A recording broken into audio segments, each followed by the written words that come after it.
Please, will you marry me? No, I can never marry such a poor man like you in my life. A useless Keke driver like you.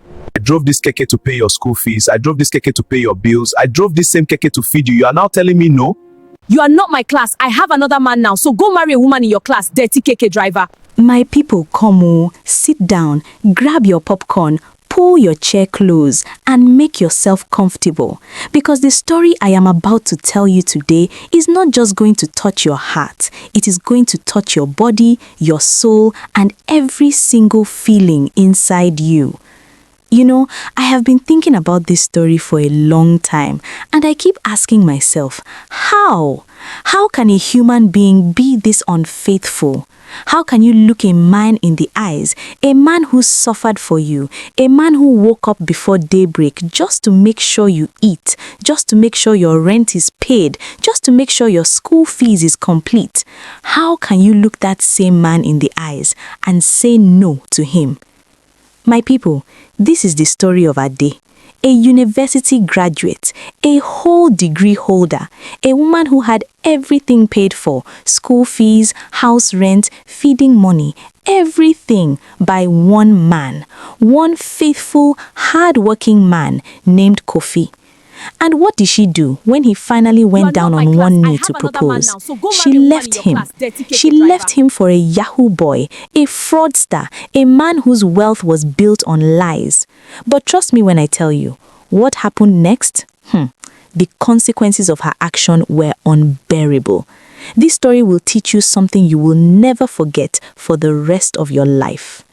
My people, before we continue, if you are new here, hit that like button, subscribe to this channel, and drop a comment telling me where you are watching from right now.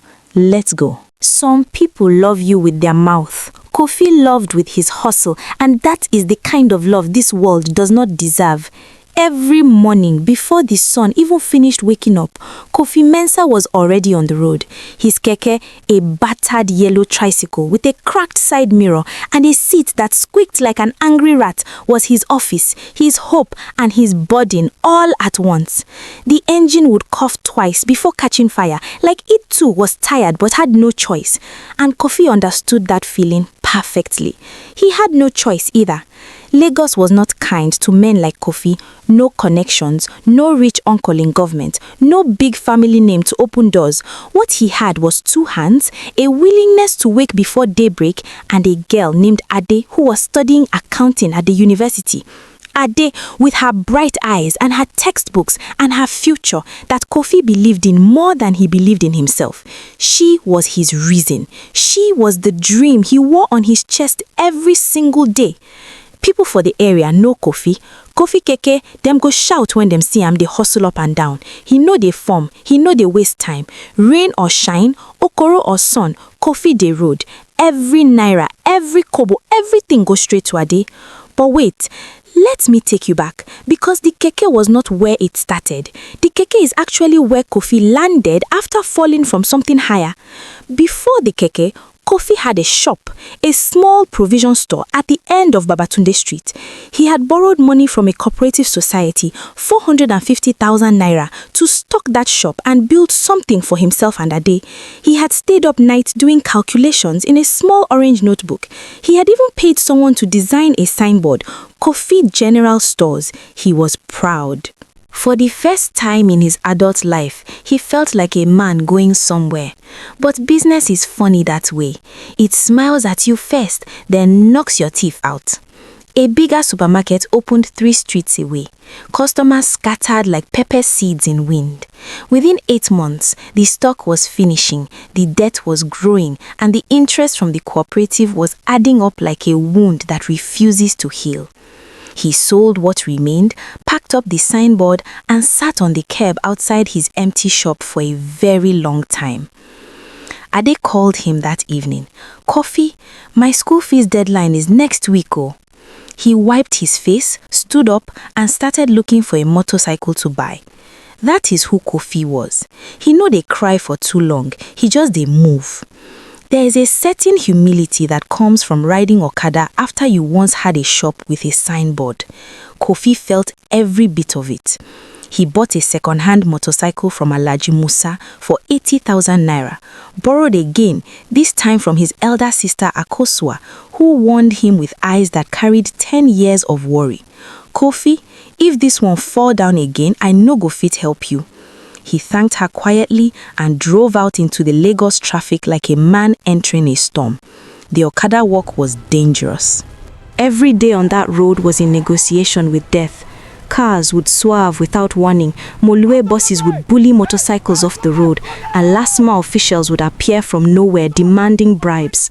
Kofi ran from them twice, once falling off his bike in the process, scraping his knee raw on the asphalt.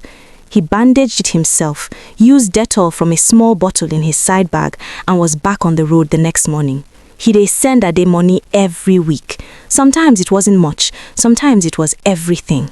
Babe, I send 5,000, make am do for now, I go send more weekend. And Ade would reply with a heart emoji, and sometimes, when she was in a good mood, thank you, my love. Those 2 words used to be enough for Kofi. He would read them, smile, and go back to hustling. You need to understand Ade to understand this story, because she was not a bad person from the beginning. Or maybe she was, and Kofi just refused to see it. Love does that to people. It makes you blind in the most expensive way. Adeline Okonkwo was studying accounting at Lagos State University. Smart girl, no doubt. She could break down numbers like a machine. But she had grown up watching her mother struggle, watching their landlord embarrass them every December over unpaid rent, watching her father leave and not come back. So somewhere deep in her chest, Ade had made a decision. She would never be poor again. She would do whatever it took to not feel that embarrassment, whatever it took. Kofi fit all her short-term needs. He paid her school fees, 220,000 naira for the session. He paid her house rent, 80,000 a year for that single room in Ikorodu. He gave her feeding money, transport money, data subscription, everything. She never had to ask twice. Kofi just gave because in his mind, this was all temporary. Once she graduated, they would build together. He had already planned the proposal in his head. Ade, I go make you proud, he told her one night on phone call, voice low and sure. She laughed softly and said, I know. But the truth is, she already knew something Kofi didn't, and that truth was sitting quietly, waiting for the right time to surface. After 2 years on the Okada, Kofi's sister Kosua came to visit him. She sat on the only plastic chair in his one-room apartment, looked around the room, looked at her brother's calloused hands and started to cry quietly. She didn't say anything. She just cried. And Kofi sat across from her, not sure whether to comfort her or cry too. It was Akosua who helped him get the Keke. She pulled some money with 2 of their cousins back in Kumasi, who had sent some forex. Together, they gathered enough for a down payment on a brand new Bajaj Maxima Keke. The rest would be paid in installments. This one go carry more passengers, Akosua told him. More passengers, more money. Kofi nodded and held the keys like they were something sacred. The upgrade from Okada to Keke felt like breathing fresh air after years of dust. He could carry 3 passengers at once. He joined the Keke union in his area and got a legitimate route. He made friends, other drivers like him, Emeka, Tunde, old Papachuku who had been on the road for 20 years and always had advice that sounded like Bible verses. Son, a man who works honestly for his family. God, they look that man with special eyes. Kofi carried those words every day. But even as things improved, the load on his back did not reduce. Ade's school fees increased in year 3. Her landlord raised rent. She needed a new laptop for her project work. Kofi didn't complain, not once. He added more hours to his day and trusted the process. He was almost there. Here is where things start to shift. Pay attention. It was a Tuesday evening around 7 p.m. Kofi had just finished his last trip for the day and was washing his hands by the roadside tap near his yard when his phone buzzed. It was Ade. But the conversation that followed was not the usual, I miss you, send money. It was something else, something off. Her voice was distracted, like she was partly somewhere else. She laughed at something he hadn't said. She said, hold on twice. And when he asked who you they talk to, she said nobody too quickly. Kofi no be fool. He had street intelligence. He had grown up in a community where survival required reading people correctly. Something had shifted in Ade's energy. but he told himself he was overthinking. Tired men imagine problems that aren't there. So he ended the call, ate the jollof rice his neighbor Mama Ngozi had kept for him, and fell asleep. But the next morning and the morning after that, something kept pressing on his chest. Not pain exactly, more like a quiet warning. The kind your body sends before your mind is ready to accept what it already knows. He pushed it down. Ade had exams. She was probably stressed. He sent her 3,000 naira for stress relief and went to work. That was Kofi, always giving, always explaining away the signs, always choosing love over logic. When Ade's graduation day finally came, Kofi cried. Real tears right there in the crowd, surrounded by parents and relatives in their ashoebi and proud smiles. He didn't care who saw him. He had borrowed a clean agbada from his friend Emeka. It was slightly too big at the shoulders, but he wore it like a king. He had used the money he'd been saving in a black envelope under his mattress, 42,000 naira, to buy Ade a bouquet of flowers, a gold-colored necklace from the market, and a small cake from a bakery that smelled like heaven. He carried everything on the Keke to the venue, packed carefully and waited. When Ade walked across that stage in her gown and mortarboard, accepting her certificate, Kofi felt something he had never felt before. Not joy exactly, more like vindication. Like every pot of soup he had skipped eating to save money, every night he had slept on an empty stomach, every embarrassing moment running from LASTMA, every loan, every fall. It all made sense in that moment. He had done this. He had made this happen. My girlfriend na graduate now, he whispered to himself, smiling so wide his cheeks hurt. That evening, he took her to a proper restaurant, a sit-down place with menus and tablecloths, somewhere he had never eaten in his life. They laughed, they took photos, she held his hand across the table. He had the ring in his pocket. He had been waiting for this exact moment. He was one breath away from changing both their lives. This chapter is going to be painful. I am warning you now. But some truths can only be told straight. That same evening after the restaurant, Kofi and Ade sat outside on the steps of her apartment building. The night was warm and gentle. He could hear music from somewhere down the street. He reached into his pocket, pulled out a small velvet box, and went down on one knee on that rough cement ground. His trouser tore slightly at the knee, but he didn't notice. He was looking only at Ade. Ade, I don't love you through the hard times. I don't walk, I don't fall, I don't rise, but everything I do, now you I did do am for. Make I love you properly now. Marry me. His voice shook, but his eyes were steady. He had never been more sure of anything in his life. Ade looked at the ring. Then she looked at Kofi. Something moved across her face. He would replay that expression 1,000 times later. Then she gently took his hands, helped him stand up, and said the words that would rearrange everything he thought he knew about himself. Kofi, I'm sorry. I can't do this. You are a good man, but I deserve more than a Keke driver. I need someone who can give me the life I want. I've met someone. The box snapped shut. The music down the street kept playing. Kofi stood there on the steps, the velvet box in his hand, the torn trouser on his knee, and the whole world tilting sideways. The somebody Ade had met was a man named Bashir, or Bash as his boys called him. And from the outside, Bash was everything Kofi was not. Bash drove a Mercedes G-Wagon that smelled like new leather and imported cologne. He lived in a serviced apartment in Lekki Phase 1 with a generator that never went off and a refrigerator full of expensive drinks nobody ever finished. He wore watches that cost more than Kofi would earn in 5 years. He threw money at problems the way most people throw bread at pigeons, casually, in large amounts, without looking. Ade moved in with him 3 weeks after she turned down Kofi's proposal. Now here is what Ade did not know, and what she chose not to ask. Bash had no real job, no business, no legitimate income.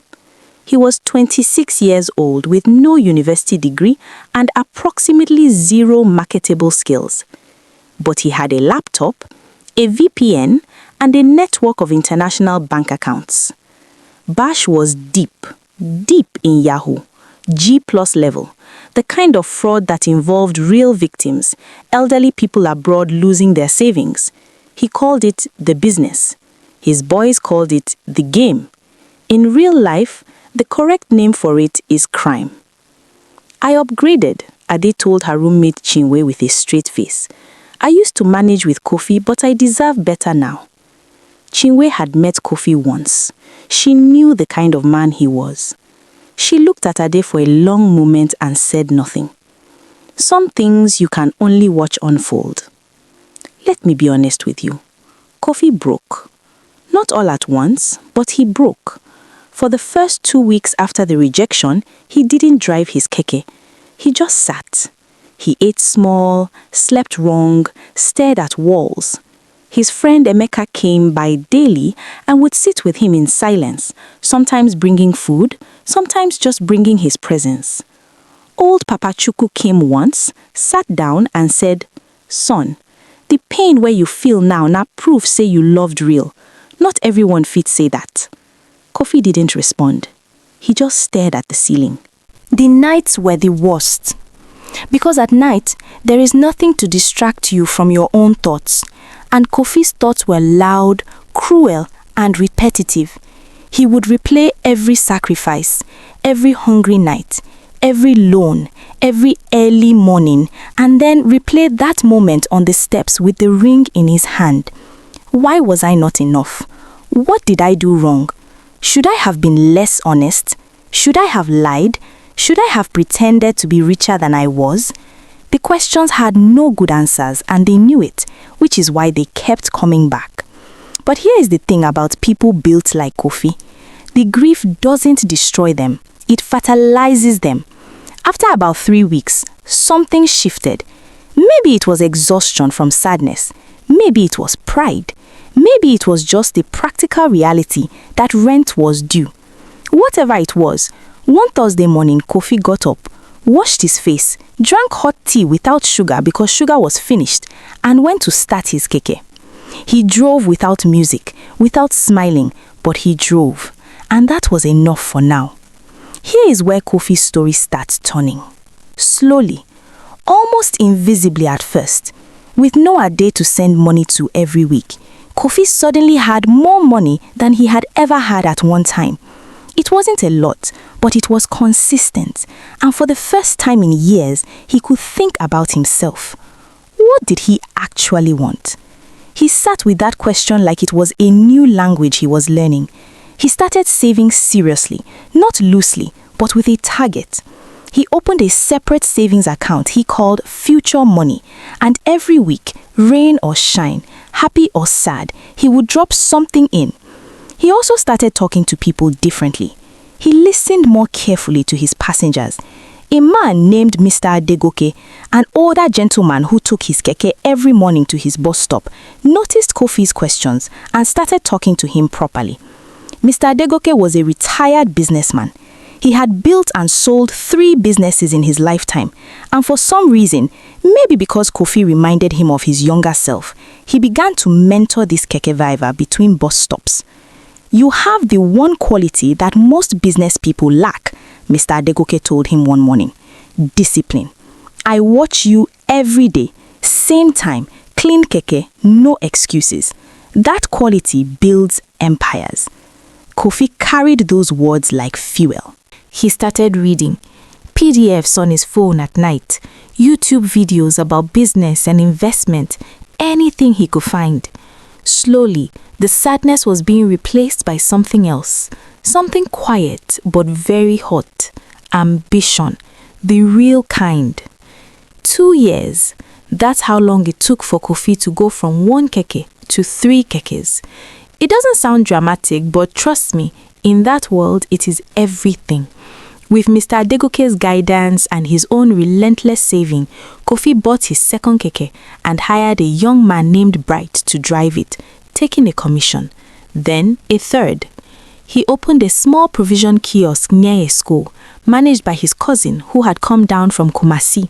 Then a wash and fold laundry point for the middle-class tenants in the estate nearby, because he noticed they always had dirty clothes and no time. Small ideas, unglamorous ideas, but every one of them made money because they solved real problems. He registered his businesses properly this time, got a CAC number, opened a proper business account. He moved out of his one-room apartment into a self-contained in a better neighborhood. Nothing fancy, but with a real kitchen and a door that locked properly. He bought himself a phone that wasn't cracked. He ate 3 meals a day. He slept on a real mattress. These things sound small, but to a man who had slept hungry and woken before dawn for years, they were not small at all. They were the evidence of a turning tide. His friend Emeka used to joke, "Kofi, you no go just celebrate small. Every time profit come, you just reinvest them. It be like you dey punish money." Kofi would laugh. "The time for celebration they come, bro. I just dey build foundation first." He knew where he was going. He just wasn't telling anyone yet. Now let's talk about what was happening on the other side of Lagos while Kofi was building. Bashe's empire was made of glass. Beautiful, shiny, expensive glass, but glass. And one morning, it all came down in pieces. The EFCC had been tracking his operation for 11 months. They had bank statements, IP addresses, victim testimonies from Texas and Manchester and Ottawa. The operation was bigger than Ade had ever imagined. It wasn't just romance scams. There were fake investment platforms, hacked business emails, elderly victims who had lost their entire retirement savings. Real victims, real damage. The morning they came, Ade was still in bed. She heard the door break before she heard the voices. Men in black vests with EFCC written on the back flooded the apartment like water. Bash was handcuffed in his boxers in the middle of his own living room. Everything was seized. The laptops, the phones, the cash, the cars. The G-Wagon was driven away by an EFCC officer while the whole estate watched. The apartment was sealed. Ade was left standing on the street in her nightgown with one sandal on, holding her phone and her handbag, and nothing else. Bash was remanded in custody. His lawyers, the expensive ones he had kept on retainer, tried, but the evidence was too solid. He was looking at a very long time inside. And just like that, the man Ade had chosen over a genuine love became a memory wrapped in a court case. A finish. Just like that. Here is the part that is both sad and necessary, because you need to see all of it. Ade had nowhere to go. Her pride had kept her from maintaining old friendships. She had outgrown them, she had said. Her family relationships were complicated. Chingwe, the old roommate who had once said nothing but knew everything, took her in for 2 weeks out of pure human kindness. And during those 2 weeks, quietly, at night when she thought Chingwe was asleep, Ade started searching for Kofi. She went back to the old neighborhood. The yard where Kofi used to live was now occupied by a new family. She asked around. Old neighbors looked at her with a mix of sympathy and something harder. They had watched Kofi suffer for her. They had seen him go thin with stress. Kofi? Kofi don't move, oh, one woman said, adjusting her wrapper, not quite meeting Ade's eyes. The boy don't do well for himself, oh. Where he dey now, I not too know. She found Emeka eventually, on his Keke route. He looked at her for a long, quiet moment before he spoke. Ade, just her name. Not a greeting, not hostility. Just her name, carrying the weight of everything he had watched his friend go through. She asked about Kofi.